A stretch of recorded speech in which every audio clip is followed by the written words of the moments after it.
Ya mungkin perkenalan dulu Mas Yusuf, karena banyak para peternak pemula yang belum kenal Mas Yusuf ini, Mas. Oh iya, perkenalkan, nama saya Ahmad Yusuf dari Purworejo, Kecamatan Pituruh, Desa Girigondo, Pedukuhan Kalimeneng, RT 02 RW 05.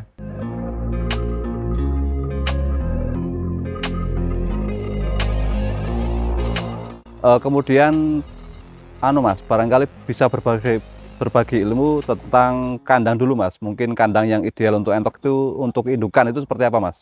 Kalau untuk indukan dari kapasitas 150, ini panjang sekitar 9 meter.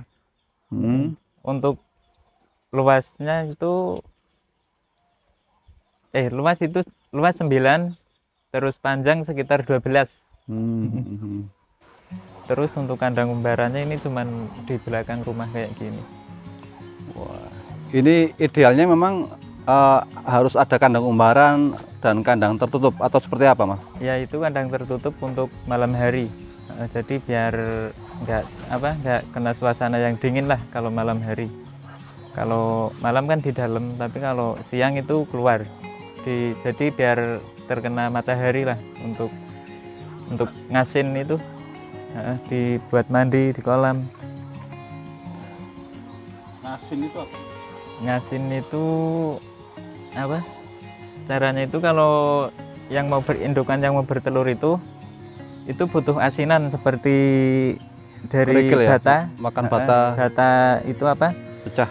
Pecah-pecahnya itu dimakani. Itu fungsi umbaran ya? Kalau di dalam ruangan? Itu kalau cuma di dalam itu kurang bigar. Kalau waktunya sendiri untuk ngumbar dan masukin entok? Kalau waktunya itu pagi hari saya kan ngasih makan biasanya jam 8 pagi. Itu setelah pas mau ngasih makan, kandang umbaran terus tak buka. Setelah kandang umbaran itu tak buka, nanti kan itu indukan semua kan mandi setelah makan di kolam. Setelah mandi, biarkan itu sampai sore. Nanti kalau udah sore itu maghrib kan dikasih makan. Habis maghrib itu lalu dimasukkan semua ke dalam kandang gitu. Oke Mas, untuk penataan air minum agar kandang tidak basah itu seperti apa Mas? Itu biar kandangnya kering. Untuk air minumnya diberi saluran pembuangan. Misal kayak bawahnya ditaruh seng atau apa, itu biar airnya bisa keluar. Terus untuk alasnya itu pakainya saya itu pakai bambu. Bambu yang dianam itu Pak. Ya, itu entok itu kan identik dengan hewan air. Kenapa kok kandangnya justru malah kering?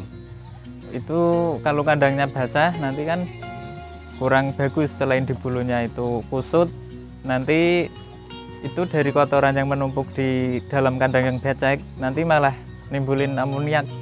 Nanti malah menyebabkan itu penyakit. Tapi tetap harus ada kolam ya. Kolam itu ini kolamnya seperti apa? Penempatannya di mana? Ukurannya berapa?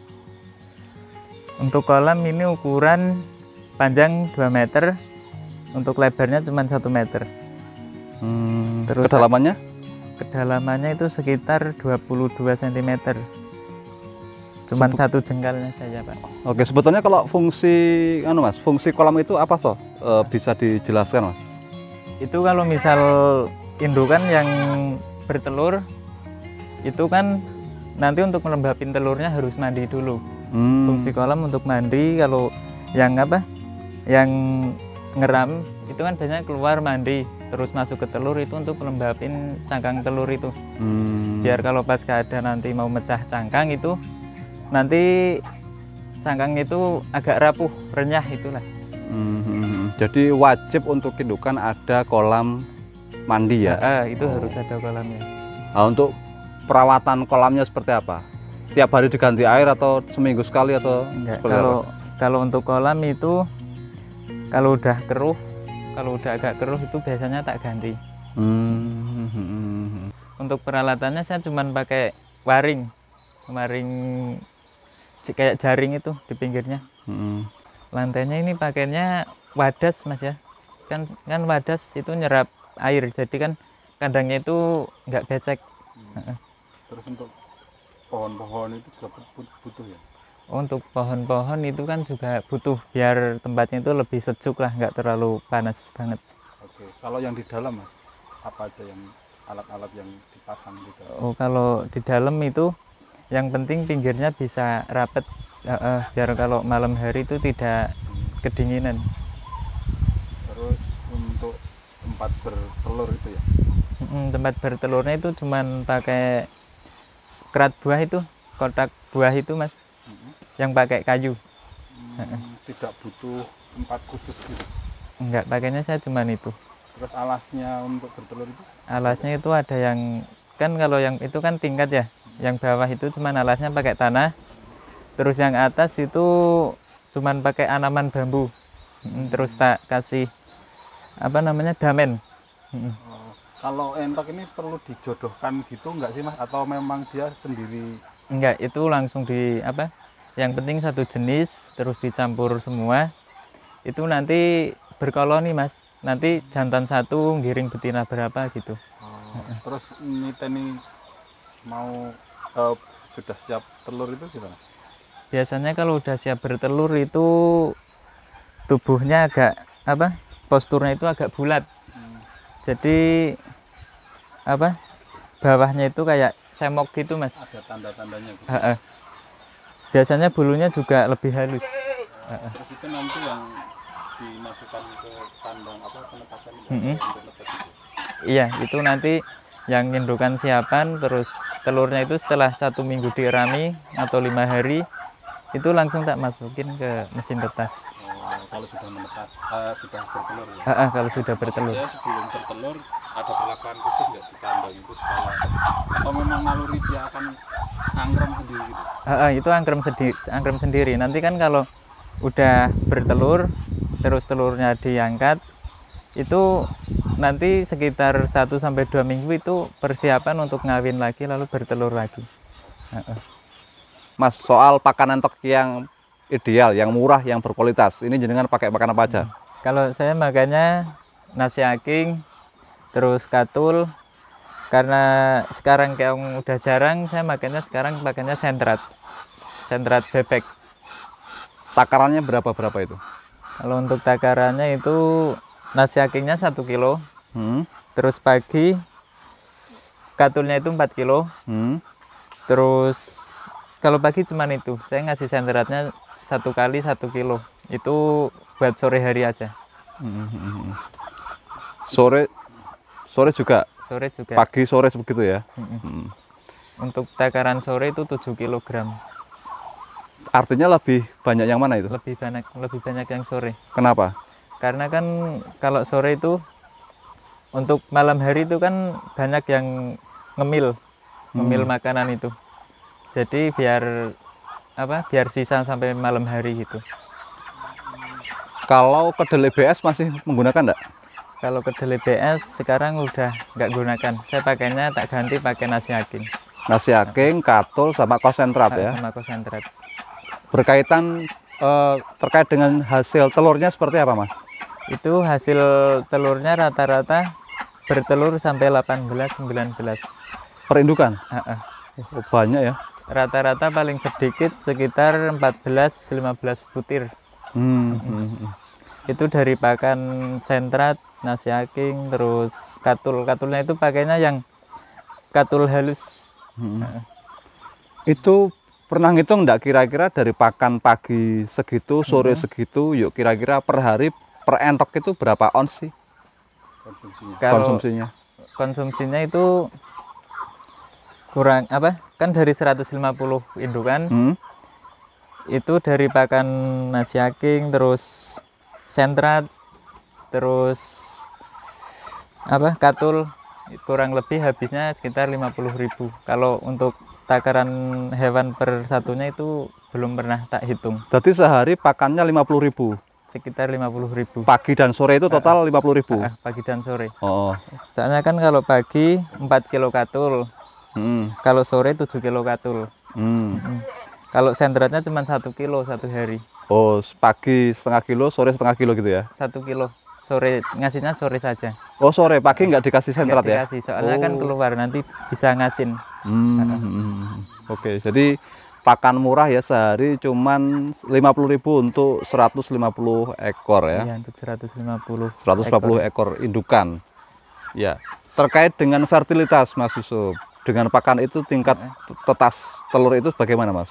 Untuk tetas telurnya itu bisa, kan itu biasa masukin sekitar 350 butir telur ke mesin tetas. Biasanya paling yang gagal itu paling sekitar nggak mencapai 20. Itu kalau rutin, baliknya harus rutin benar-benar. Jadi jangan sampai telat-telat gitu. Oke. Kalau pakan hijauan jenengan menggunakan enggak? Kalau pakan hijauan saya cuma gunakan itu 1 minggu 1 kali. Apa? Itu pakainya daun pepaya. Kalau hijauannya itu buat harian, nanti ngaruhnya di produksi telurnya berkurang. Oh, justru untuk pakan indukan itu kalau bisa hijauannya sedikit begitu ya? Itu kalau untuk entok. Kalau misal hijauannya buat harian, nanti bisa dilihat untuk apa produksi telurnya. Akan berkurang ya? Ya. Ini untuk pakan itu berpengaruh enggak dengan apa ya, dengan postur tubuh ya? Ini saya lihat entoknya besar-besar ini. Berapa bobotnya nih? Kalau rata-rata itu betina sekitar 2,5 kg sampai 3 kilo. Untuk yang jantan? Yang pejantan 4,5, 4 kilo, bahkan ada yang tembus 5 kilo. Mantap ya. Betina juga ada yang tembus 4 kilo satu ekor. Oh ya? Oh, gede ya berarti ya? Besar sekali nih, sebetina bisa 4 kilo ini. Biasanya di dalam Pak. Padahal jenisnya rambon ya, bukan jumbo ya. Masuknya jenisnya rambon. Sebetulnya kunci pakan yang ideal itu apa sih Mas? Yang bagus untuk entok ini Mas? Kalau idealnya sih lebih bagus pakainya nasi aking, terus katul halus. Yang penting katulnya itu halus biar apa? Biar entoknya itu nggak kurus-kurus. Katul halus yang murni itu Mas. Artinya memang untuk pasokan proteinnya bagus, kemudian serat kasarnya juga bagus ya. Kalau untuk pakai katul halus itu kelihatannya makannya sedikit, tapi udah mencukupi gizinya. Tapi kalau pakainya yang katul kasar, nanti malah diperhitungin boros. Soalnya kan pakannya kan udah pakai biaya, terus diproduksinya menurun. Selain itu entoknya kurus. Mantap. Pakan alternatif yang murah meriah itu apa Mas? Yang pengalaman jenengan yang pernah diterapkan di kandang entok jenengan ini Mas? Kalau pakan yang murah terus bagus itu pakainya kedelai BS terus sama keong. Oh ya, keong sawah tinggal ngambil di sawah ya? Itu prosesnya masaknya seperti apa untuk keong sawah Mas? Kalau keong sawah itu nyarinya harus pas apa keadaan panen pas itu musim hujan. Tapi kalau pas musim kemarau kayak gini, ini di sawah-sawah nggak ada keongnya. Jadi bisa tak ganti pakai sentrat. Ya. Untuk keong sawah itu direbus dulu atau seperti apa? Digiling atau seperti apa? Saya rebus, setelah direbus itu kan nanti lendirnya udah keluar semua Mas ya. Nanti terus tak saring pakai irik itu, tak bersihin terus tak giling. Itu tak giling semua satu cangkang-cangkangnya. Daging dan cangkangnya semua halus ya? Dikasih pakan. Itu sebetulnya pakan yang sangat murah ya? Selain murah juga sangat bagus. Sangat bagus untuk entok. Terutama untuk indukan itu lebih bagus.